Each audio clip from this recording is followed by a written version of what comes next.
Meu nome é Miranda, tenho 32 anos e sobrevivi ao ser empurrada de um helicóptero pela minha irmã. Ashley e meu marido, Brent, planejaram minha morte para receber um seguro de 5 milhões de dólares.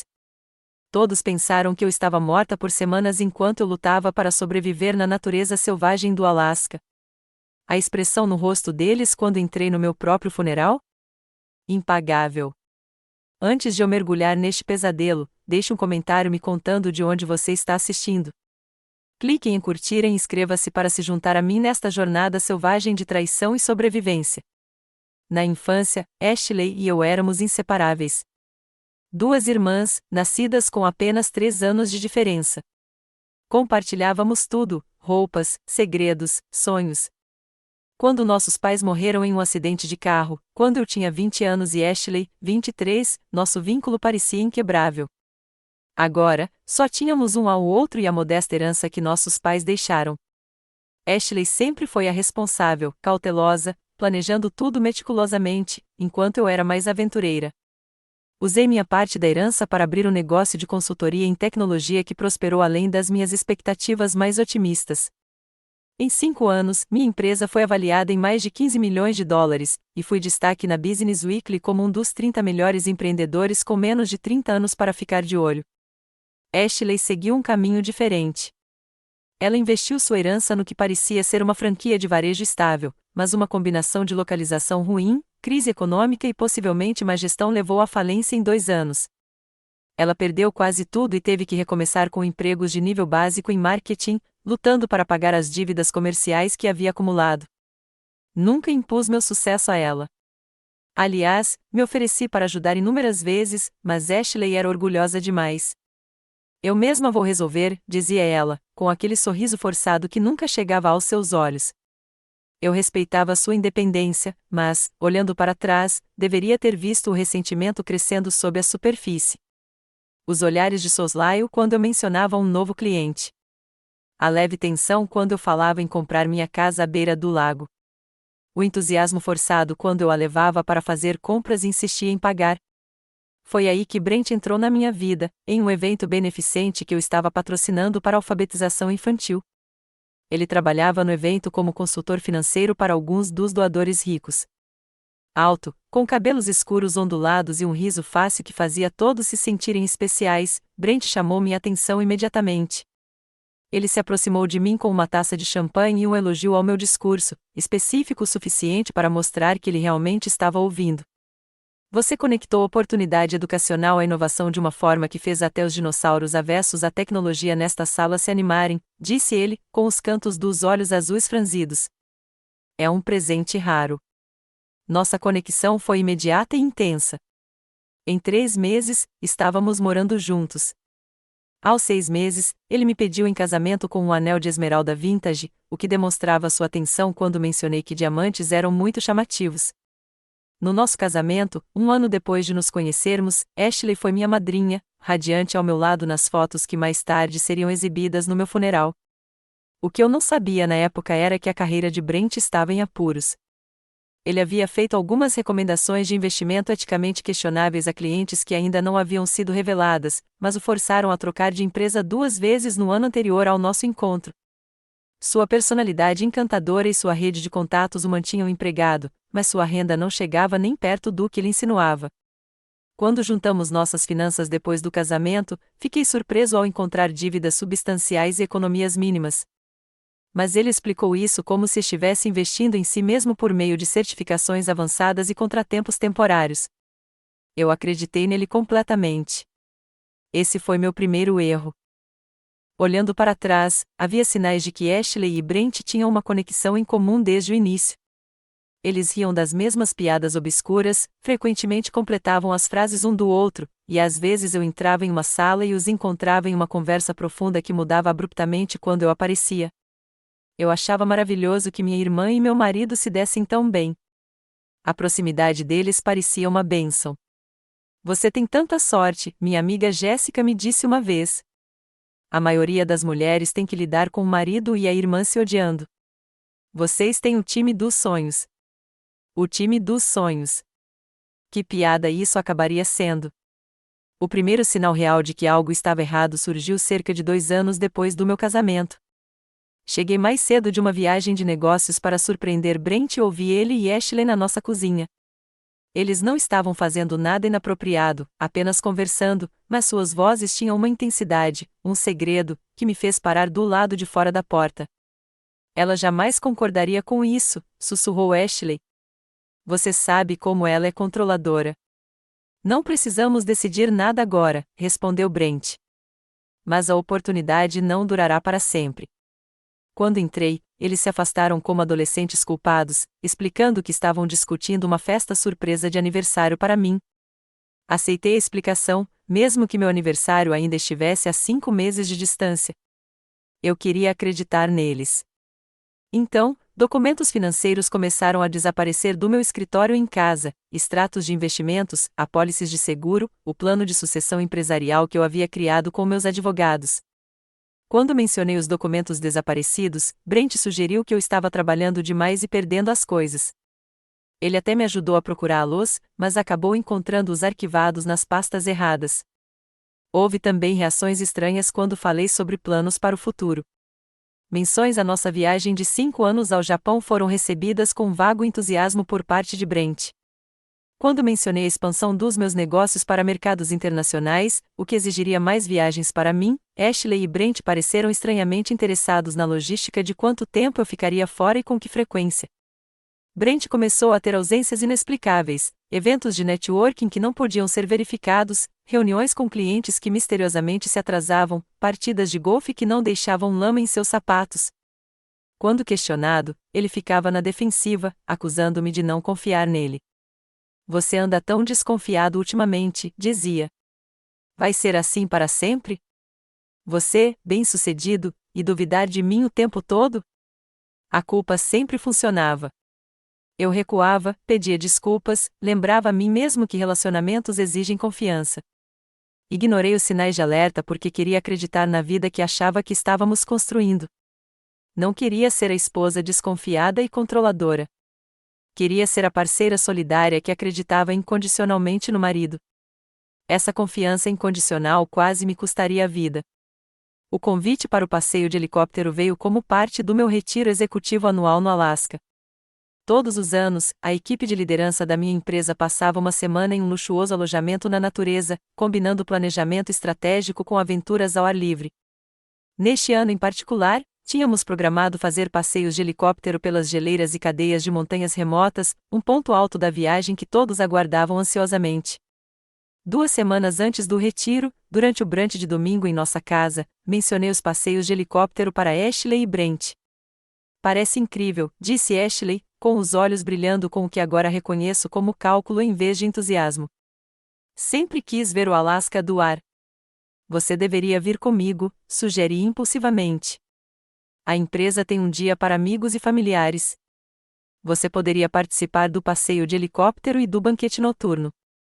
Eu esperava que ela recusasse.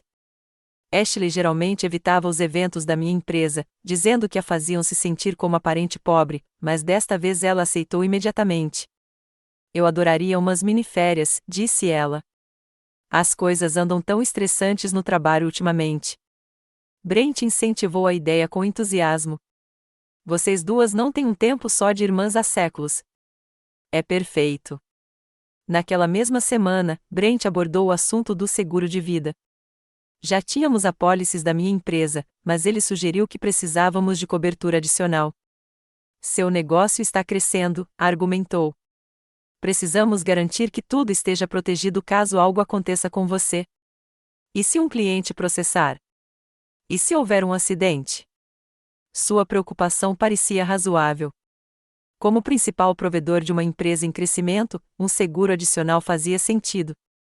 Concordei com a apólice sem pensar muito, $5 milhões que seriam destinados a Brent caso eu morresse, com Ashley nomeada como beneficiária secundária, só por precaução, como Brent sugeriu. O corretor de seguros pareceu surpreso com o valor e fez várias perguntas sobre por que precisávamos de uma cobertura tão ampla tão rapidamente. Brent explicou, sem rodeios, que era para proteção de responsabilidade empresarial e planejamento patrimonial. Sua experiência em serviços financeiros fez com que sua explicação parecesse legítima, e eu estava ocupado demais com os relatórios de fim de trimestre para prestar muita atenção aos detalhes. À medida que a viagem se aproximava, Brent se tornou cada vez mais carinhoso e atencioso. Ele planejava jantares especiais, trazia flores para casa sem motivo e continuava me dizendo para aproveitar cada momento da viagem. Na época, interpretei isso como apoio amoroso. Agora, reconheço isso como a consciência pesada de um homem se despedindo. Na noite anterior à minha partida, ele me abraçou por mais tempo do que o normal. Preciso que você saiba o quanto significa para mim, disse ele, com a voz carregada do que eu pensava ser emoção, mas provavelmente era apenas uma mentira bem ensaiada. Ashley me deu um presente inusitado na manhã do meu voo, um frasco caro de perfume. É o seu favorito, ela insistiu, embora eu nunca tivesse usado aquele perfume antes. Borrifei-o para agradá-la, sem perceber que ela queria que eu estivesse bem perfumada para mascarar quaisquer outros cheiros posteriores, como medo ou adrenalina, que pudessem alertar o piloto de algo errado. Quando chegamos ao Alasca, a beleza da paisagem me fez esquecer momentaneamente qualquer preocupação persistente. As montanhas escarpadas, as geleiras antigas e a vasta natureza selvagem criavam uma sensação de insignificância pacífica. Como os problemas humanos pareciam pequenos em um cenário tão majestoso. A manhã do passeio de helicóptero amanheceu clara e brilhante, condições perfeitas de voo. Ashley parecia extraordinariamente interessada nos detalhes da nossa excursão. Qual rota faremos? Quanto tempo ficaremos no ar? Quantas pessoas por helicóptero? As portas foram removidas para fotos melhores? Suas perguntas pareciam excessivas, mas atribuí sua intensidade à empolgação. Fomos designados para um helicóptero com apenas mais um passageiro, um senhor mais velho da minha equipe financeira que, na última hora, reclamou de mal de altitude e não embarcou. Restaram apenas Ashley, eu e o piloto, um morador local rude chamado Tom, que voava nessas rotas há 20 anos. Quando decolamos, Ashley agarrou o assento com força. Eu a provoquei por estar nervosa, sem perceber que sua ansiedade vinha do que ela planejava fazer, não do medo de voar. Cerca de 30 minutos depois de nosso voo, estávamos pairando sobre uma área particularmente remota de natureza selvagem, a quilômetros de qualquer trilha ou posto de guarda florestal. Tom recebeu uma chamada no rádio e explicou que precisava verificar algo com a equipe de solo. Só uma parada rápida no posto de gasolina, explicou, apontando para um pequeno posto avançado abaixo. O medidor de combustível está estranho. Não vai demorar mais de 5 minutos. Ele pousou suavemente em uma pequena almofada, virou-se para nós e disse: sentem-se firmes, meninas. Mantenham os cintos de segurança. Já volto. Assim que ele saiu, o comportamento de Ashley mudou completamente. A irmã nervosa foi substituída por alguém calculista e fria. Vamos tirar algumas fotos enquanto ele estiver fora, sugeriu ela, desafivelando o cinto de segurança. A vista da porta seria incrível. Eu a segui, confiante como sempre. Ela abriu a porta do helicóptero, e a lufada de ar da montanha nos atingiu. Dei um passo em direção à abertura, com a câmera em punho. A luz está perfeita, eu disse, olhando para a natureza selvagem lá embaixo. Perfeita para o que preciso fazer, respondeu Ashley. Virei-me, confusa com o tom dela, bem a tempo de ver sua expressão endurecer de determinação. Naquele momento, seu rosto se tornou de um estranho frio, determinado, sem nenhum traço de amor fraternal. Suas mãos se conectaram aos meus ombros em um empurrão violento. Não houve hesitação, nenhum sinal de conflito interior. Lembro-me com mais clareza dos olhos dela, inexpressivos e profissionais, como se ela estivesse apenas concluindo uma transação. A força me fez cair para trás, para fora do helicóptero. Enquanto eu caía, nossos olhares se encontraram uma última vez. Ela não desviou o olhar nem demonstrou remorso. Em vez disso, estendeu a mão para a maçaneta da porta para fechá-la, já partindo para o próximo passo em seu plano. Então eu estava caindo, o helicóptero ficando menor acima de mim, a vasta região selvagem do Alasca vindo em minha direção. O corpo humano cai a cerca de 190 km/h em queda livre. Mas eu não estava em queda livre. Meu corpo tombou e girou, criando arrasto. E então havia as árvores, a densa floresta de pinheiros que tanto me salvou quanto quase me matou. Eu me choquei contra os galhos mais altos, e cada impacto retardava minha descida, mas também causava danos. Costelas estalaram. Pele se rompeu. Um galho da espessura do meu braço atingiu minha perna esquerda, quebrando o fêmur com um som nauseante que, de alguma forma, foi registrado mesmo em meio ao meu terror. O impacto final me deixou inconsciente. Quando recuperei a consciência, minutos ou horas depois, não sei dizer, a dor física me atingiu em ondas de tamanha intensidade que vomitei. Meu terno sob medida estava rasgado, um sapato faltando, e o sangue encharcava a blusa de seda que eu havia escolhido com tanto cuidado naquela manhã. Mas a agonia física empalideceu em comparação com o impacto emocional do que acontecerá. Minha irmã tentará me matar. Meu próprio sangue me olhou nos olhos e me empurrou para o que deveria ter sido a minha morte. E Brent, ele devia saber. A apólice de seguro, o interesse repentino nos detalhes da minha viagem, a despedida estranha. Eles planejaram tudo isso juntos. Gritei então, um som primitivo de raiva e traição que fez os pássaros próximos se dispersarem de seus poleiros. Gritei até a garganta doer, até que a dor no peito causada pelas costelas quebradas me obrigou a parar. E então, deitado ali no deserto, tomei uma decisão que definiria tudo o que se seguiria: eu não morreria. Eu sobreviveria, não apenas por justiça, mas pelo puro desafio de arruinar seus planos cuidadosamente traçados. A primeira tarefa foi avaliar meus ferimentos. O fêmur quebrado era o mais grave e imediatamente ameaçador. Eu não conseguia andar, e uma fratura não tratada como aquela poderia levar a embolia gordurosa, infecção ou perda de sangue fatal. Usando tiras arrancadas do meu paletó e galhos quebrados ao meu redor, construí uma tala rudimentar. O processo quase me fez desmaiar várias vezes, mas continuei, concentrando-me no rosto de Ashley enquanto ela me empurrava, usando minha raiva como anestesia. O próximo passo foi o abrigo.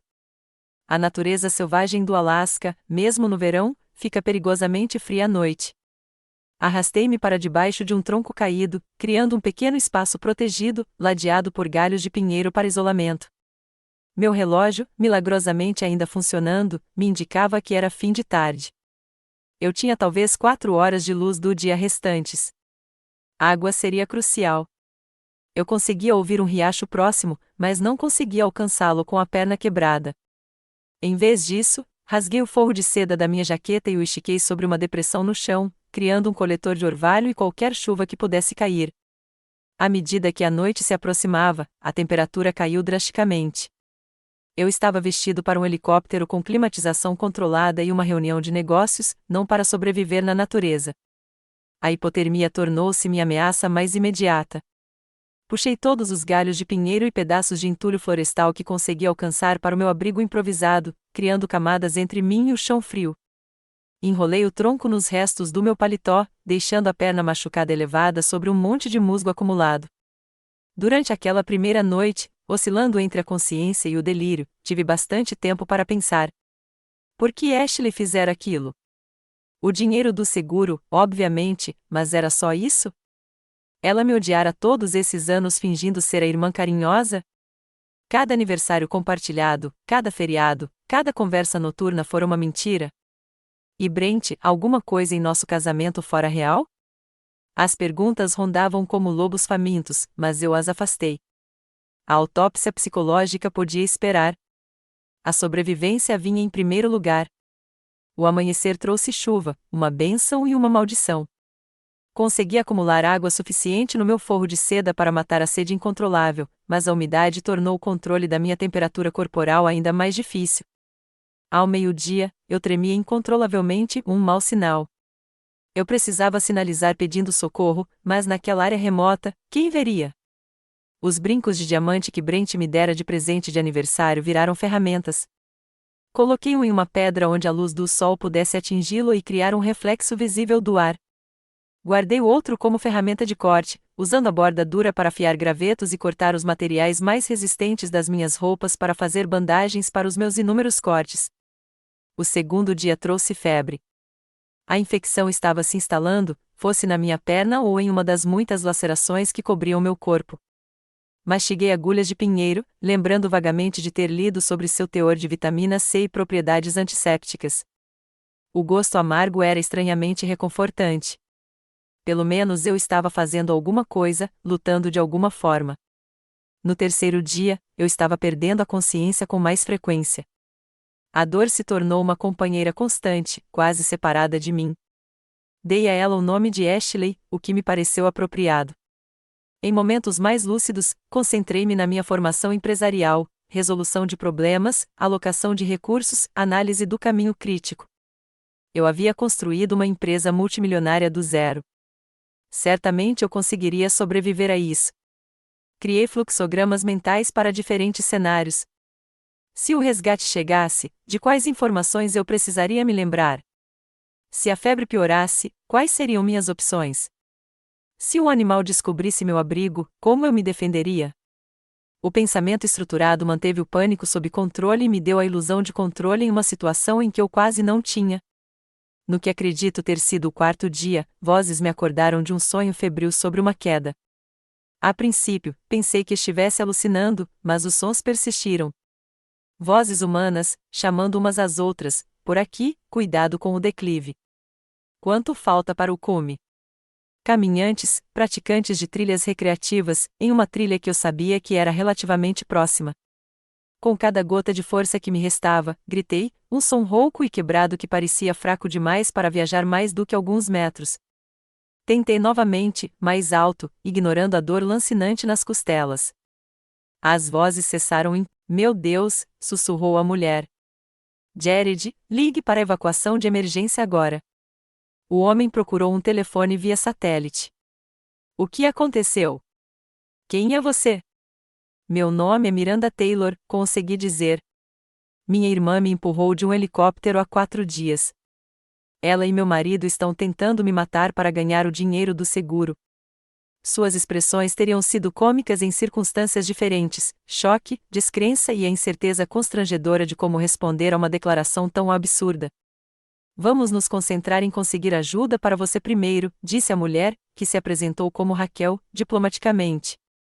O resto pode esperar. O helicóptero de resgate chegou em 2 horas. A cruel ironia de ser salvo pelo mesmo tipo de aeronave que havia sido o instrumento do meu suposto assassinato não passou despercebida para mim. Os médicos de emergência foram eficientes e gentis, expressando espanto por eu ter sobrevivido à queda e aos 4 dias na natureza com ferimentos tão graves. Enquanto me colocavam no helicóptero, ouvi um médico dizer ao outro, não é aqui perto de onde aquela executiva desapareceu no início desta semana? Aquela que caiu durante uma sessão de fotos? Eles estão vasculhando o quadrante oeste, mas não há sinal. Meu sangue gelou. Eles haviam relatado meu acidente, mas deliberadamente desviaram os esforços de busca. É claro que Ashley e Brent precisariam de um corpo para o pagamento do seguro. Eles teriam informado as autoridades aproximadamente onde eu caí, mas teriam dado as coordenadas incorretas para garantir que eu não fosse encontrado até que fosse tarde demais. No hospital, oscilando entre a consciência e a inconsciência em meio a uma névoa de analgésicos e cirurgias, captei fragmentos de conversas entre as enfermeiras. Coitadinha, que tragédia. Marido vindo de Seattle. Irmã já identificou seus pertences. Funeral sendo planejado para a semana que vem. Eles achavam que eu era apenas mais uma paciente. Não faziam ideia de que estavam discutindo a minha própria morte comigo. Em algum lugar no sistema de cobrança do hospital, eu era Miranda Taylor, vítima de tentativa de homicídio. Eu era Jane Doe, vítima de acidente de caminhada, encontrada a quilômetros de onde Miranda Taylor teria caído e morrido. O disfarce perfeito para o que se tornaria minha maior vantagem, o elemento surpresa. Passei 3 dias entrando e saindo de cirurgias antes de estar lúcida o suficiente para entender completamente a minha situação. Àquela altura, de acordo com os trechos de notícias que consegui captar da televisão do hospital, a busca pelo meu corpo havia sido cancelada devido às condições perigosas.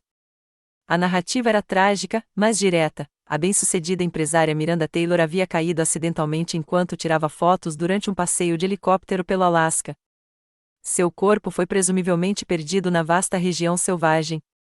O que mais me impressionou foi a rapidez com que Brent e Ashley se mobilizaram para consolidar essa história. Já havia citações de ambos nos artigos de notícias, declarações sinceras sobre sua perda devastadora, seu apreço pelas equipes de busca e seu pedido de privacidade durante este momento difícil. Miranda viveu a vida ao máximo, disse Brent aos repórteres, com a voz supostamente embargada pela emoção. Ela estava sempre em busca da próxima aventura, da próxima vista bonita. O fato de ela ter morrido fazendo o que amava é o nosso único consolo neste pesadelo. A declaração de Ashley foi igualmente performática. Minha irmã era minha melhor amiga e minha inspiração. Continuo pensando nos nossos últimos momentos juntas, em como ela estava feliz vendo as geleiras de cima. Levarei essa lembrança comigo para sempre. A precisão calculada das mentiras delas fez meu sangue ferver. Eu ainda estava tentando processar a traição quando uma nova visitante entrou no meu quarto de hospital, não um médico ou enfermeiro, mas uma mulher de terninho elegante que se apresentou como detetive Lauren Reeves. Os excursionistas que a encontraram relataram algumas alegações preocupantes que você fez, disse ela, puxando uma cadeira ao lado da minha cama, sobre ter sido empurrada de um helicóptero pela sua irmã. Por um momento, pensei em voltar atrás. Quem acreditaria numa história tão absurda? Mas algo no olhar direto da detetive Reeves me disse que ela não estava ali para me ignorar. É verdade, eu disse, cada palavra. Minha irmã Ashley me empurrou daquele helicóptero, e tenho certeza de que meu marido Brent fazia parte do plano. Eu esperava ceticismo, mas, em vez disso, ela assentiu, pensativa. As coordenadas de onde você foi encontrada não chegam nem perto de onde sua irmã e o piloto relataram sua queda. Esse foi o primeiro sinal de alerta. O segundo foi a apólice de seguro que seu marido tentou agilizar ontem, $5 milhões, contratada há apenas 3 semanas. Meu coração batia dolorosamente contra minhas costelas quebradas. Ele já está tentando reivindicar? Os dois estão? Sua irmã, como beneficiária secundária, está ajudando a agilizar o processo, dadas as circunstâncias incomuns. A história dela é que você estava se inclinando para tirar uma foto quando uma rajada de vento a atingiu. O piloto corrobora isso. O piloto também não estava envolvido? Perguntei. Ele nos deixou em paz de propósito. O detetive Reeves fez anotações. É aqui que estamos, senhorita Taylor. Eu acredito em você, mas crença não é prova. Sua irmã e seu marido acham que você está morta, o que nos dá uma vantagem única. Se estiver de acordo, eu gostaria de manter as coisas assim por mais um tempo, enquanto construímos o caso. E assim começou minha morte oficial, um limbo estranho onde eu me recuperava de ferimentos quase fatais e assistia a minha própria vida ser desmantelada pelas pessoas em quem eu mais confiava. Da minha cama de hospital, com o detetive Reeves como meu aliado, descobri toda a extensão da traição. A apólice de seguro foi apenas o começo. Ashley havia sido nomeada em meu testamento como executora do meu espólio caso Brent e eu morrêssemos, um detalhe que eu havia esquecido do nosso planejamento patrimonial após a morte dos nossos pais. Com a minha morte e Brent potencialmente implicado caso surgissem dúvidas, Ashley teria controle significativo sobre minha empresa e meus bens durante o inventário. A perícia digital revelou mensagens de texto apagadas entre Ashley e Brent, datadas de 18 meses atrás, tempo suficiente para estabelecer que o relacionamento deles havia evoluído de amizade para um caso extraconjugal e, finalmente, para uma conspiração criminosa. Precisamos adiantar o prazo, dizia uma das mensagens de Brent. Investidores fazendo perguntas sobre recomendações anteriores. Viagem ao Alasca perfeita. Ashley respondeu: terreno remoto e perigoso, acidente facilmente explicável. Também houve mensagens sobre o piloto, quanto pagar para ele se afastar no momento certo, garantias de que ele não precisava saber o plano completo, apenas que elas queriam privacidade para um momento especial de irmãs perto de uma área particularmente pitoresca. Os registros financeiros pintavam um quadro ainda mais claro. Brent estava com sérios problemas profissionais. Suas recomendações questionáveis de investimento eram, na verdade, muito piores. Ele vinha se apropriando indevidamente de fundos de clientes há anos, transferindo dinheiro entre contas para esconder os déficits. O esquema estava à beira do colapso, com as autoridades reguladoras iniciando uma investigação informal sobre as reclamações dos clientes. Ashley, por sua vez, não estava apenas com dificuldades financeiras, ela estava afundada. O fracasso empresarial que eu conhecia a levará a apostar na tentativa de recuperar suas perdas, criando uma espiral de dívidas da qual ela jamais conseguiria escapar com seu salário de marketing. Minha morte resolveria os problemas de ambas de uma vez. A descoberta mais arrepiante veio das imagens de vigilância que o detetive Reeves obteve do sistema de segurança da minha casa. Na noite seguinte ao meu acidente, Brent e Ashley se encontraram na minha casa, supostamente para se consolarem em sua dor. As câmeras os capturaram abraçados na cozinha, não em tristeza compartilhada, mas em comemoração, com taças do meu champanhe favorito na mão. Aos novos começos, brindou Brent, sem deixar vestígios do viúvo devastado que ele representava para as câmeras. Há 5 milhões de motivos para sorrir, respondeu Ashley, brindando com um copo antes de se beijarem. Ao assistir aquela filmagem da minha cama de hospital, algo endureceu dentro de mim. As últimas dúvidas remanescentes, a esperança desesperada de que talvez eu tivesse entendido mal algo fundamental sobre o que aconteceu naquele helicóptero, tudo isso se cristalizou em uma clareza fria. Eles tentaram me matar. Acharam que tinham conseguido e estavam comemorando. Quando eu estava estável o suficiente para ser transferido, o detetive Reeves já havia construído um caso preliminar forte o suficiente para mandados de prisão. Mas eu queria mais do que prisões. Eu queria ver a cara deles quando o plano perfeito deles fracassasse. Estão planejando seu funeral para este sábado, me disse o detetive Reeves. Uma cerimônia pequena e privada, só para a família e amigos próximos. Quero estar lá, eu disse imediatamente. Ela franziu a testa. Isso não é procedimento padrão em uma investigação em andamento. Nem a vítima está sendo presumida morta.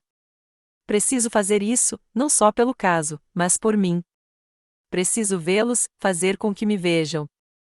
O que eu não disse foi que precisava recuperar meu poder, me transformar de vítima em vencedor em um momento dramático. Depois de muita discussão e planejamento, a detetive Reeves concordou relutantemente. Iríamos ao funeral juntas, ela como parte da equipe de investigação monitorando os suspeitos, eu disfarçada de prima distante de fora da cidade, com o rosto alterado o suficiente por hematomas e maquiagem estratégica para evitar reconhecimento imediato. O plano era simples, mas eficaz: observar, registrar e reunir quaisquer evidências adicionais de culpa a partir do comportamento e das conversas deles no funeral. Depois, quando a maioria dos presentes tivesse ido embora, confrontá-los em particular, com apoio policial por perto. Suas reações e, com sorte, declarações incriminatórias feitas em estado de choque seriam registradas como prova. À medida que o funeral se aproximava, preparei-me emocionalmente para o que seria a experiência mais surreal da minha vida: comparecer ao meu próprio velório, ver pessoas lamentarem uma morte que nunca aconteceu e ficar cara a cara com os arquitetos do meu assassinato. O que eu não estava preparada era para como essa experiência me mudaria, não apenas naquele momento, mas para sempre. A manhã do meu funeral amanheceu com a melancolia apropriada, céu nublado, ameaça de chuva que nunca se materializou, como se o próprio tempo mantivesse o suspense. O detetive Reeves me buscou no abrigo onde eu estava hospedado desde a alta do hospital. Eu ainda precisava de uma bengala para andar, meu corpo uma tela de hematomas que desapareciam e cortes cicatrizando.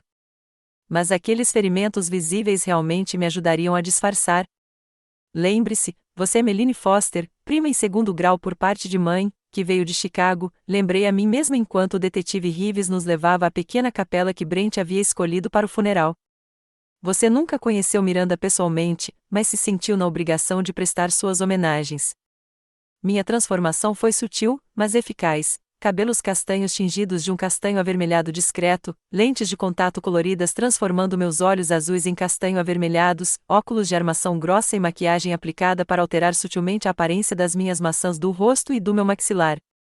Os hematomas persistentes e a perda de peso resultantes do meu sofrimento obscureceram ainda mais minha identidade. A menos que alguém soubesse que devia me procurar, e ninguém saberia, pois eu supostamente estava morta, o disfarce funcionaria. Estacionamos a um quarteirão de distância e observamos os enlutados começarem a chegar. Minha garganta se apertou ao ver rostos familiares, colegas da minha empresa, amigos da faculdade, vizinhos da nossa rua, todos vestidos de preto, muitos chorando abertamente. Essas pessoas realmente acreditavam que eu estava morto. A dor delas era real, mesmo que a causa fosse fabricada. Então chegaram as estrelas desse espetáculo macabro, Brent e Ashley, chegando juntos em seu BMW preto. Saíram do carro com uma solenidade ensaiada, Ashley apoiando-se levemente no braço de Brent, em aparente pesar. Seu vestido preto era de grife, novo, notei com um lampejo de raiva, provavelmente comprado com o dinheiro do seguro antecipado. Brent usava um terno que eu havia comprado para ele em reuniões com clientes, seu rosto bonito exibia uma expressão de tristeza digna.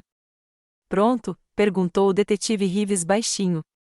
Assenti, incapaz de falar por causa do nó na garganta. Entramos na capela depois que a maioria dos convidados já estava sentada, acomodando-nos na última fileira. O cenário era de bom gosto, meu retrato, uma foto profissional do site da minha empresa, cercado por lírios e rosas brancas, uma urna vazia sobre um pedestal, já que não havia corpo para cremar. Da nossa posição, eu podia ver Brent e Ashley na primeira fila, aceitando condolências com olhares baixos e murmurando agradecimentos. De vez em quando, Brent colocava a mão reconfortante nas costas de Ashley, ou ela apertava seu braço em apoio, gestos que pareceriam apropriados para todos os outros, mas agora revelavam seu verdadeiro relacionamento aos meus olhos compreensivos. O culto começou com uma música suave, uma das minhas peças clássicas favoritas, notei com surpresa. Será que Brent se lembrava desse detalhe, ou seria Ashley, que conhecia meu gosto o suficiente para incluí-lo?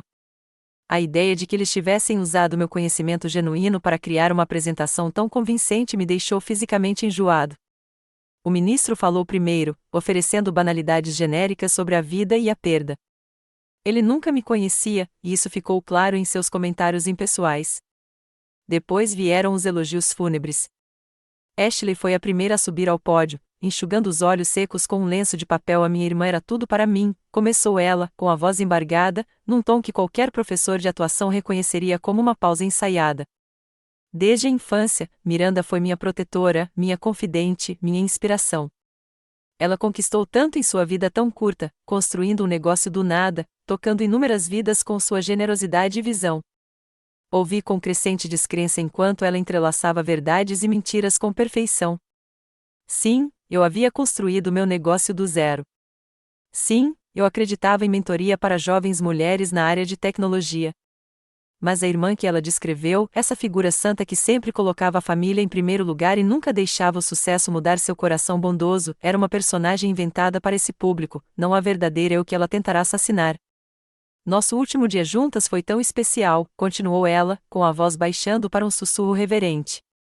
Ver as maravilhas do Alasca do alto, compartilhar essa experiência de irmã para irmã. Guardarei esses momentos finais para sempre.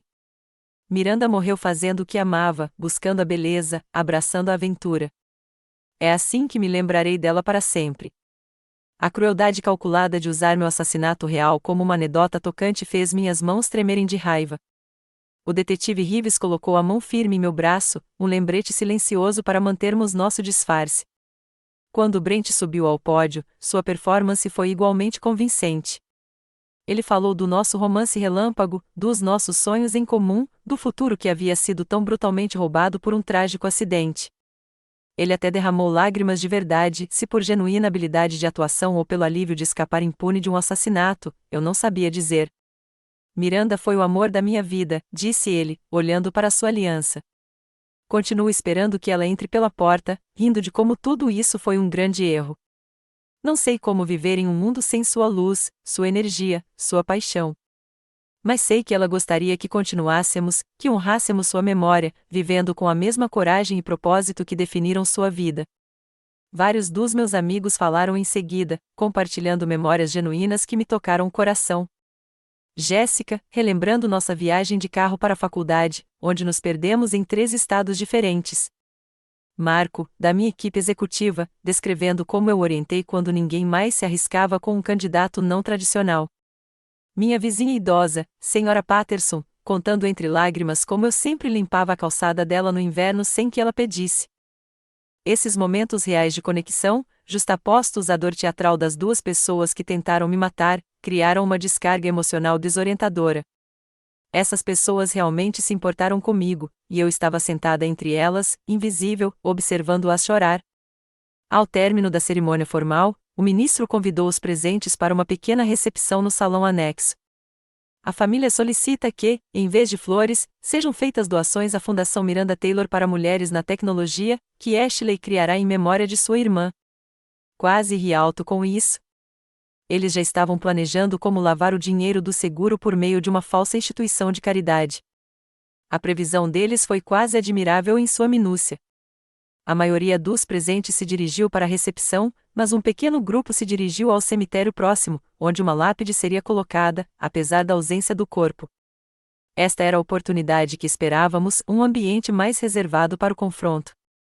O detetive Reeves e eu seguimos à distância, observando Brent e Ashley juntos, em pé, junto ao túmulo vazio.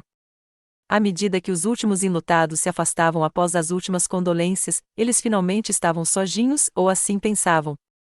Aproximamo-nos lentamente, minha bengala batendo suavemente no caminho do cemitério. Brent nos notou primeiro, assumindo sua expressão graciosa e triste de viúvo. Obrigado por terem vindo, disse-lhe automaticamente. Você conheceu Miranda através da empresa dela? Pode-se dizer que eu a conhecia intimamente, respondi, minha voz natural emergindo pela primeira vez naquele dia. Ele franziu a testa ligeiramente, ainda sem me reconhecer, mas sentindo algo estranho na minha resposta. Ashley estava mais focada na detetive ao meu lado, talvez notando seu comportamento profissional, que não combinava com o de uma funerária. Desculpe, você está? Ashley perguntou, seu tom educado, mas cauteloso. Chocada que você tenha usado meu assassinato como uma anedota tocante em seu elogio, eu disse, tirando os óculos e olhando diretamente em seus olhos. A performance foi impressionante, muito comovente. O momento do reconhecimento foi tudo o que eu havia imaginado durante meus momentos mais sombrios no deserto e no hospital. O rosto de Ashley perdeu a cor tão rapidamente que pensei que ela fosse desmaiar. Sua boca se abriu e fechou sem emitir som, os olhos arregalados de puro terror, como se estivesse vendo um fantasma, o que, em sua mente, era o que ela era. Brent se recuperou um pouco mais rápido, dando um passo instintivo para trás. Isso é uma piada de mau gosto, conseguiu dizer, olhando para Ashley em busca de apoio, mas encontrando-a paralisada em choque. Sem brincadeira, disse a detetive Reeves, mostrando seu distintivo. Apenas a sobrevivência milagrosa da mulher que vocês dois conspiraram para assassinar. Miranda, Ashley finalmente sussurrou, com a voz estrangulada. Como? Você não pode estar viva. Decepcionada, terminei por ela. Eu sobrevivi à queda, Ashley. Sobrevivi 4 dias no mato com uma perna quebrada e hemorragia interna. Sobrevivi enquanto você escolhia sua roupa para o funeral e planejava como gastar meu dinheiro. O choque de Brent estava se transformando rapidamente em calculismo. Eu quase conseguia vê-lo formulando negações, explicações, maneiras de distorcer aquilo tudo e transformá-lo em um mal-entendido. Querida, o que você está dizendo? Houve um acidente, você caiu. Ficamos arrasados. Pare. Minha voz interrompeu o início patético da mentira. Temos as mensagens de texto entre vocês dois. Temos os registros financeiros. Temos a declaração do piloto sobre ter sido pago para nos deixar sozinhos no helicóptero. Temos imagens de vigilância suas comemorando a minha morte. Acabou. O instinto de sobrevivência de Ashley finalmente entrou em ação. Ela se virou para correr, mas 2 policiais uniformizados que esperavam discretamente por perto se moveram para bloquear seu caminho. Brent adotou uma abordagem diferente, caindo de joelhos em uma demonstração de remorso. Miranda, por favor, você precisa entender. Estávamos desesperados. Eu cometi erros com os fundos dos clientes, e eu ia para a cadeia. Ashley estava se afogando em dívidas. Nunca quisemos te machucar. Só precisávamos me matar por dinheiro, terminei friamente. Essa é a definição de querer me machucar, Brent. Enquanto os policiais se aproximavam para efetuar as prisões, lendo os direitos delas com o túmulo vazio como pano de fundo, finalmente proferi a declaração que havia ensaiado inúmeras vezes durante minha recuperação. Sabe qual foi o seu maior erro? Não o planejamento descuidado ou o rastro óbvio de dinheiro. Foi me subestimar. Você me viu apenas como uma fonte de renda, não como a mulher que construiu uma empresa multimilionária com garra e inteligência, não como alguém que lutaria com tudo o que tinha para sobreviver. Você achou que estava escrevendo o meu final, mas só preparou o começo de uma história da qual não vai gostar muito. Enquanto eles eram levados algemados, Ashley silenciosa e em estado de choque, Brent ainda tentando explicar e justificar, sentiu uma onda complexa de emoções. Vindicação, sim, mas também uma imensa tristeza pelo que eu havia perdido, não apenas a irmã e o marido que me traíram, mas as versões deles em que acreditei por tantos anos. A detetive Reeves ficou ao meu lado enquanto observávamos a viatura se afastar. Foi uma bela atuação, disse ela baixinho. Como você se sente? Pensei na pergunta com cuidado, apoiando-me pesadamente na bengala. Como se eu tivesse ido ao meu próprio funeral e testemunhado a minha própria ressurreição. Não sei se existe uma palavra para descrever esse sentimento. Ela assentiu, pensativa. Provavelmente deveria haver. Afastamo-nos do túmulo vazio que jamais seria preenchido, pelo menos não comigo. A mídia logo saberia dessa reviravolta extraordinária, e meu drama particular se tornaria um espetáculo público. Mas naquele momento, afastando-me lentamente do meu próprio funeral, senti uma estranha sensação de paz misturada à dor. De certa forma, eu havia morrido. A mulher confiante que embarcara naquele helicóptero se fora para sempre. Mas alguém novo havia sobrevivido à queda, alguém mais forte, mais cauteloso e muito menos disposto a confundir desempenho com amor. O frenesi midiático que se seguiu foi inevitável e avassalador. De volta dos mortos, CEO sobrevive a plano de assassinato da irmã e do marido, gritava nas manchetes. Todos os veículos de notícias queriam uma exclusiva sobre o que chamavam de a conspiração do helicóptero, um apelido que eu detestava, mas do qual não conseguia escapar.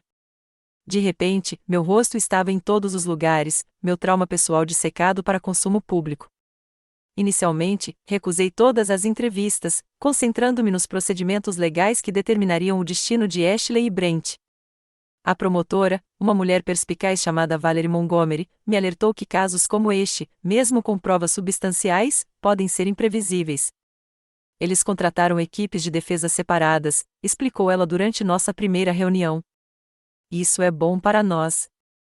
Significa que eles provavelmente se voltarão uns contra os outros em vez de apresentarem uma frente unida. Ela tinha razão.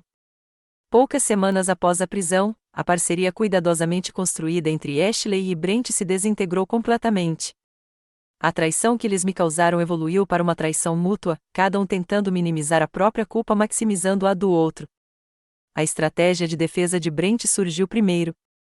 Ele alegou ser vítima da manipulação de Ashley, o marido enlutado que havia sido atraído para a trama dela por meio de coerção emocional e mentiras. Meu cliente foi levado a acreditar que se tratava de um esquema de fraude de seguros, não de uma conspiração de assassinato, argumentou seu advogado nas audiências preliminares. A senhorita Thompson convenceu de que sua irmã seria resgatada em segurança por um cúmplice no chão, após encenar a queda. Ele nunca teve a intenção de causar dano real à esposa. A equipe de Ashley respondeu com igual desespero. A senhora Thompson estava sob o controle psicológico de Brent Taylor, que a isolava sistematicamente de outros relacionamentos e explorava sua vulnerabilidade financeira. Ela participava sob ameaças explícitas à sua segurança. Vê-lo se esforçando para pintar um ao outro como mentor foi ao mesmo tempo vingativo e exaustivo. O piloto, enfrentando suas próprias acusações como cúmplice, rapidamente aceitou um acordo judicial em troca de depoimento, confirmando que Ashley e Brent estavam envolvidos no planejamento do acidente e que lhe disseram que eu apenas ficaria assustado, não realmente pressionado. O julgamento em si foi uma provação extenuante de 3 semanas. Testemunhei por 2 dias inteiros, relatando cada detalhe excruciante, desde o voo de helicóptero até minha sobrevivência na selva e o confronto no funeral. Olhando diretamente para Ashley e Brent no tribunal, suas roupas de grife trocadas por trajes de prisão, suas expressões confiantes substituídas por um cálculo desesperado, senti uma emoção inesperada, pena. Não perdão, certamente não compreensão, mas uma pena distante pela pequenez de suas ambições e pelo vazio de seus caráteres. O júri deliberou por apenas 4 horas antes de emitir veredictos de culpado em todas as acusações para ambos os réus. O juiz, citando o cálculo extraordinário e a frieza do crime, condenou-os à pena máxima, 25 anos para Ashley e 28 para Brent, devido aos outros crimes financeiros que vieram à tona durante a investigação. Enquanto eles saíam do tribunal, Ashley finalmente desabou em prantos, Brent ainda mantendo uma fachada estoica, percebi que a conclusão do processo judicial não trouxe o desfecho que eu esperava. A justiça havia sido feita aos olhos da lei, mas minha cura pessoal mal havia começado. Os meses que se seguiram ao julgamento foram um borrão de recuperação física e emocional. Meu corpo se recuperou gradualmente. O fêmur quebrado exigiu 2 cirurgias adicionais e fisioterapia extensiva, mas, eventualmente, passei da cadeira de rodas para o andador, para a bengala e para andar sem ajuda. As cicatrizes físicas permaneceriam, mas elas desbotaram de um vermelho intenso para um branco prateado, tornando-se parte do meu novo normal. A recuperação psicológica se mostrou mais desafiadora. Trabalhei com a doutora Eleanor Rivera, especialista em traumas, que me ajudou a navegar pelo complexo cenário da traição por parte das pessoas mais próximas. O que você está vivenciando é um trauma composto, explicou ela durante uma sessão particularmente difícil. Há o trauma físico da queda e da sobrevivência, sim, mas também o trauma do apego, de ter sua confiança fundamental violada por seus relacionamentos principais. Seu cérebro está essencialmente reprogramando sua compreensão de segurança. Os pesadelos eram os piores, recriações vívidas da queda, às vezes com variações em que eu me via despencando do alto, às vezes em que batia no chão em vez das árvores. Eu acordava ofegante, meu corpo convencido de que ainda estava caindo. A doutora Rivera me ensinou técnicas de aterramento, maneiras de lembrar ao meu sistema nervoso que eu estava segura no momento presente. Posicione os pés firmemente no chão, ela instruía. Nomeie 5 coisas que você pode ver, 4 coisas que você pode tocar, 3 coisas que você pode ouvir, 2 coisas que você pode cheirar, 1 coisa que você pode saborear. Lembre ao seu corpo onde e quando ele existe. Lentamente, o pânico agudo começou a diminuir, embora certos gatilhos permanecessem poderosos: o som das hélices do helicóptero, quedas inesperadas de altitude, até mesmo o tom particular de azul que combinava com o céu do Alasca naquele dia. Enquanto trabalhava na minha recuperação psicológica, também enfrentei o desafio de resgatar minha identidade profissional. Minha empresa estava em um limbo de liderança durante minha morte e subsequente reaparecimento. Marco, meu fiel COO, manteve as operações funcionando, mas decisões estratégicas foram adiadas e alguns clientes nervosos transferiram seus negócios para outras áreas. O conselho convocou uma reunião de emergência após meu retorno, expressando preocupação com a estabilidade da empresa, considerando tanto o trauma que eu havia vivenciado quanto a natureza sensacionalista do caso. A publicidade é problemática, disse o membro do conselho delicadamente. Os investidores estão preocupados em se associar a um escândalo de tão grande repercussão. Problemático, repeti, sentindo um lampejo da nova raiva que parecia viver logo abaixo da minha superfície ultimamente. Fui vítima de tentativa de homicídio.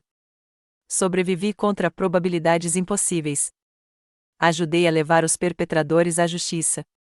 Que parte dessa narrativa diz respeito exatamente aos nossos investidores? A sala ficou em silêncio até Marco se manifestar. Acho que o que Miranda está sugerindo, e concordo, é que podemos reformular a história como uma história de resiliência, determinação e triunfo. Esses são valores que nossa empresa sempre defendeu. Essa reformulação tornou-se nossa nova direção. Em vez de nos escondermos da publicidade, nos adaptamos aos meus termos. Dei uma única entrevista em profundidade a uma respeitada revista de negócios, focando não nos aspectos sensacionalistas do caso, mas nos recursos psicológicos e na mentalidade de resolução de problemas que me ajudaram a sobreviver tanto à selvageria quanto à traição. As mesmas habilidades que constroem empresas de sucesso: avaliar recursos, identificar caminhos críticos, manter o foco sob pressão, adaptar-se a condições mutáveis, salvaram minha vida naquela floresta, expliquei. E são as mesmas habilidades que guiarão nossa empresa adiante. A entrevista teve ampla repercussão, mudando a conversa de um fascínio escabroso para um respeito profissional. Novos clientes nos procuraram especificamente por causa da resiliência demonstrada, e a maioria dos clientes existentes voltou a se comprometer com nossos serviços. 6 meses após o julgamento, tomei 2 decisões importantes que moldariam meu futuro. Primeiro, criei a Wilderness Survival Foundation, usando parte dos meus próprios fundos, ironicamente, incluindo a apólice de seguro de vida que me foi devolvida após a revelação do plano de assassinato. A fundação se concentrava em 2 missões: oferecer treinamento de sobrevivência em áreas selvagens ao público e apoiar sobreviventes de traição e violência doméstica. Em segundo lugar, comecei o processo de me encontrar com outros sobreviventes de traição, pessoas cujas histórias não eram tão dramáticas quanto a minha, mas que carregavam feridas semelhantes: um antigo cliente cujo sócio havia desviado fundos e o incriminado por sonegação fiscal, uma mulher cuja irmã havia roubado sua identidade e destruído seu crédito, um homem cuja esposa de 30 anos havia sistematicamente virado seus filhos contra ele com anos de mentiras sutis. Essas conexões formaram o início de uma rede de apoio que acabaria se tornando tão importante para mim quanto minhas conquistas profissionais. Ao ajudar outras pessoas a navegar em seu processo de reconstrução, encontrei estruturas para minha própria cura. 1 ano após o acidente de helicóptero, voltei ao Alasca, não ao local exato da minha queda, mas ao hospital que havia tratado meus ferimentos. Levei uma doação substancial para o centro de trauma e passei um tempo com a equipe de emergência que salvou minha vida. Eu não esperava que você quisesse ver o Alasca novamente, admitiu o Dr. Winters, que supervisionou minhas cirurgias de emergência. Não é culpa do Alasca que os seres humanos possam ser monstros, respondi. Este lugar agora faz parte da minha história, o lugar onde morri em um sentido e renasci em outro. Eu precisava recuperá-lo. Enquanto eu contemplava a majestosa natureza selvagem de uma plataforma de observação segura e sólida, em vez de um helicóptero, senti uma sensação de perspectiva que me faltara no caos pós-julgamento. A paisagem que quase me matou também me proporcionou os meios para a sobrevivência, as árvores que amorteceram minha queda, a água que saciou minha sede, o abrigo que me protegeu dos elementos. Talvez houvesse uma metáfora ali, pensei, sobre como as mesmas experiências que nos destroem também podem se tornar a fonte da nossa maior força. Exatamente um ano depois de ter invadido meu próprio funeral, me vi sentado sozinho no cemitério, de frente para a lápide, agora removida, que um dia levará meu nome. A equipe de jardinagem a havia substituído por grama fresca meses antes, mas eu ainda conseguia ver o contorno onde ela estivera, um retângulo fantasma marcando o local onde eu deveria descansar, mas nunca descansaria. Muita coisa mudou naquele ano. Minha empresa não só se recuperou, como também se expandiu, lançando uma nova divisão de segurança cibernética que se inspirou na minha recém-descoberta paixão por me preparar para os piores cenários. A Wilderness Survival Foundation treinou mais de 2.000 pessoas em habilidades básicas de emergência ao ar livre e ofereceu serviços de terapia a dezenas de sobreviventes de traição.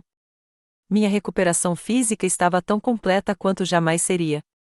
Eu não precisava mais de bengala, embora minha perna esquerda doesse previsivelmente antes das tempestades. Depois de ficar sentado no cemitério vazio por quase uma hora, dirigi até o cemitério onde meus pais estavam enterrados.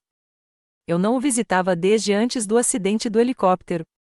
Aliás, Ashley e eu tínhamos nos reunido no Natal anterior, colocando guirlandas, combinando e compartilhando lembranças de tradições natalinas da nossa infância.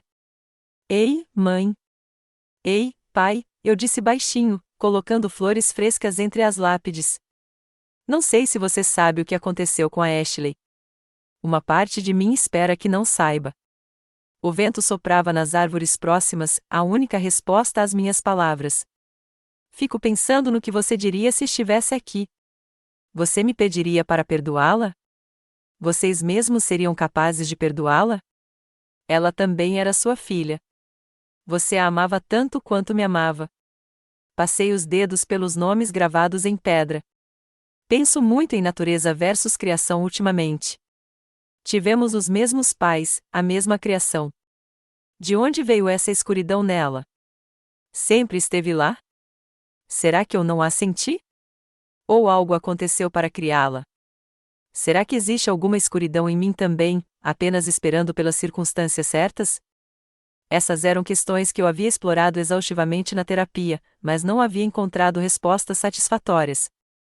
A verdade incômoda era que os seres humanos, mesmo aqueles que compartilham DNA, mesmo aqueles que acreditamos conhecer completamente, permanecem fundamentalmente misteriosos uns para os outros. Quando voltei para casa naquela noite, uma carta me aguardava, encaminhada pelo meu advogado, tendo passado pelo sistema de triagem da prisão. A letra de Ashley no envelope era imediatamente reconhecível, a mesma letra caprichada e precisa que havia endereçado cartões de aniversário e presentes de Natal ao longo de nossas vidas. Por várias horas, deixei-o fechado no balcão da cozinha, seguindo minha rotina noturna enquanto o observava com cautela, como se pudesse conter o mesmo perigo que seu autor outrora representará.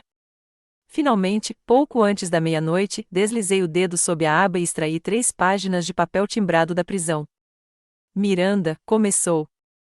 Nada de querida. Nada de termos carinhosos.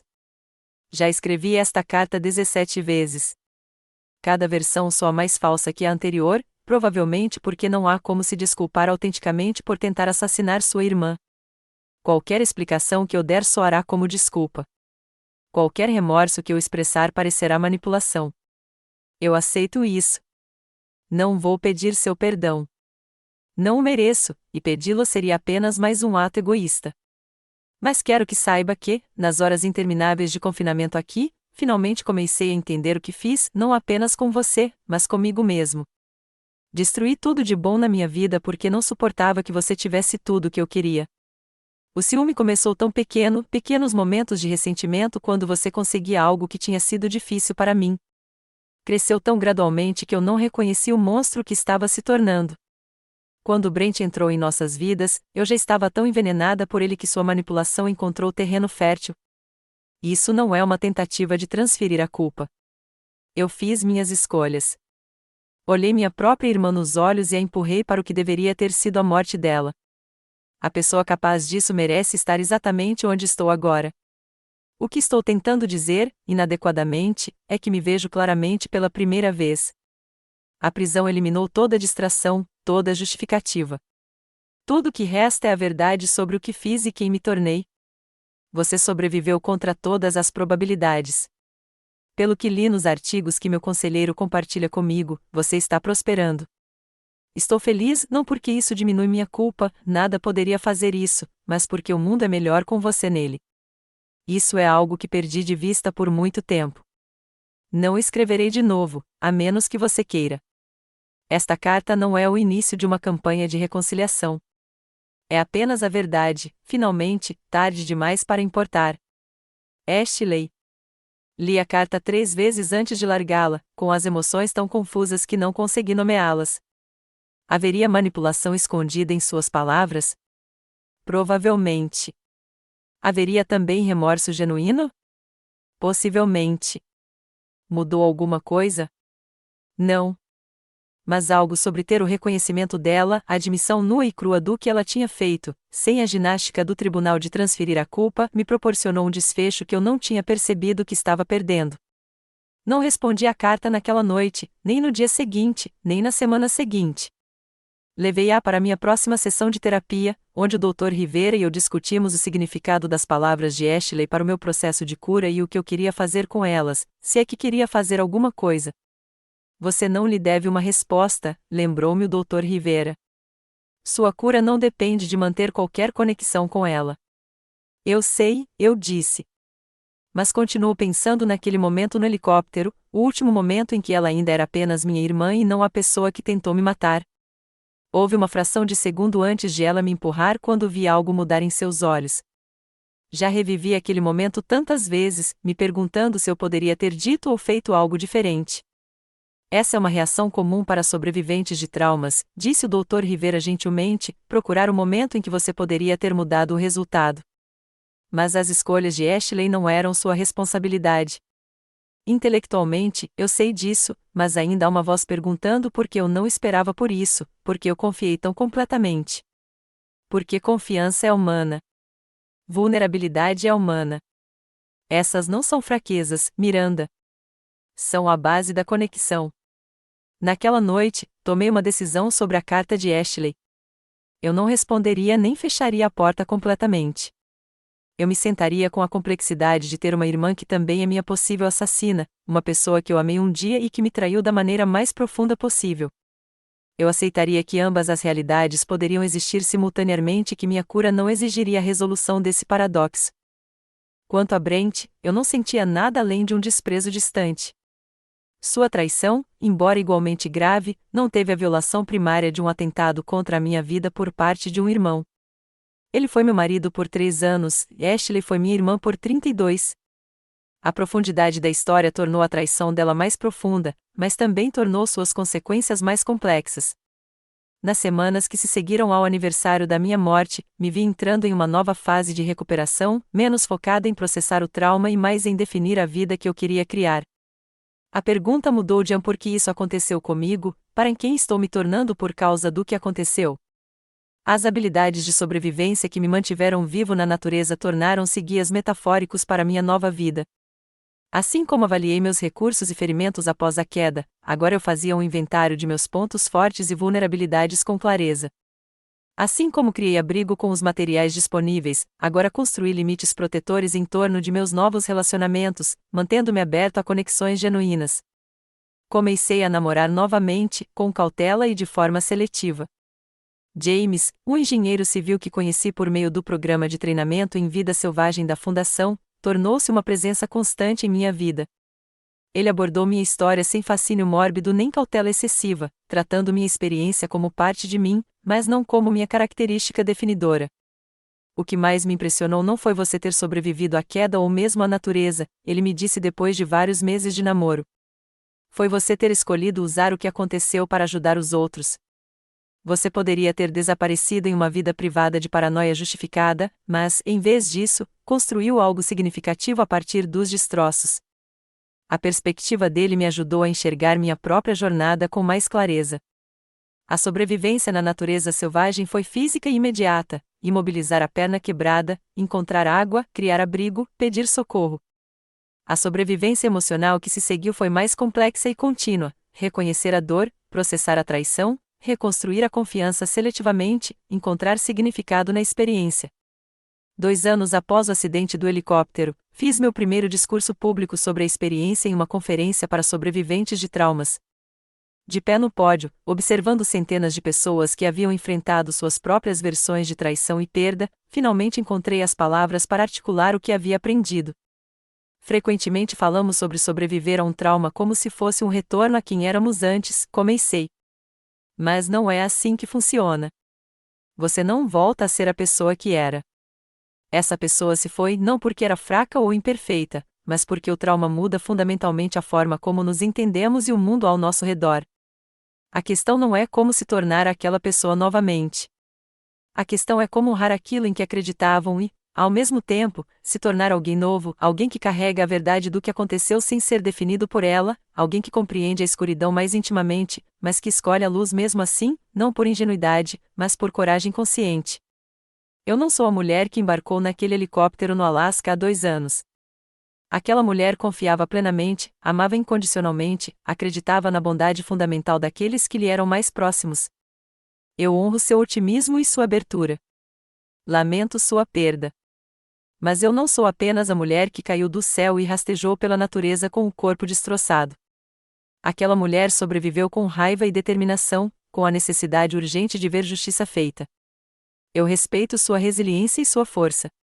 Reconheço sua dor. Eu sou o que vem depois dos dois, uma terceira versão que incorpora a confiança do primeiro e a resiliência do segundo, mas que existe em um novo espaço de vulnerabilidade escolhida e esperança informada. Esta versão não confia cegamente, mas escolhe confiar com cautela. Ela não ama sem limites, mas ama com limites saudáveis. Ela não é ingênua quanto à capacidade humana de trair, mas se recusa a deixar que esse conhecimento a impeça de se conectar com outras pessoas. É isso que sobrevivência realmente significa: não apenas continuar a existir, mas continuar a evoluir, não apenas suportar a queda, mas aprender a voar de forma diferente depois. Ao concluir meu discurso sob aplausos estrondosos, senti uma sensação de realização, não da minha jornada de cura, que continuaria por toda a minha vida, mas da fase aguda da recuperação. A história do helicóptero, da traição e da natureza selvagem sempre faria parte de mim. Mas não precisava mais ser a principal história que eu contava sobre mim ou a lente pela qual eu enxergava cada experiência. Haveria outros capítulos, outros desafios, outros triunfos. A mulher que invadira o próprio funeral estava pronta para participar da celebração de sua nova vida, não como um fantasma ou uma vítima, mas como autora da continuação de sua história. Você já sofreu uma traição de alguém em quem confiava profundamente? Como se reconstruiu depois? Adoraria ouvir suas histórias nos comentários abaixo. E se a minha jornada de sobrevivência e transformação ressoou com você, curta, inscreva-se e compartilhe com alguém que precise saber que existe vida após a traição. Obrigada por se juntar a mim nesta história incrivelmente pessoal. Lembre-se, mesmo as feridas mais profundas podem se tornar a fonte da sua maior força.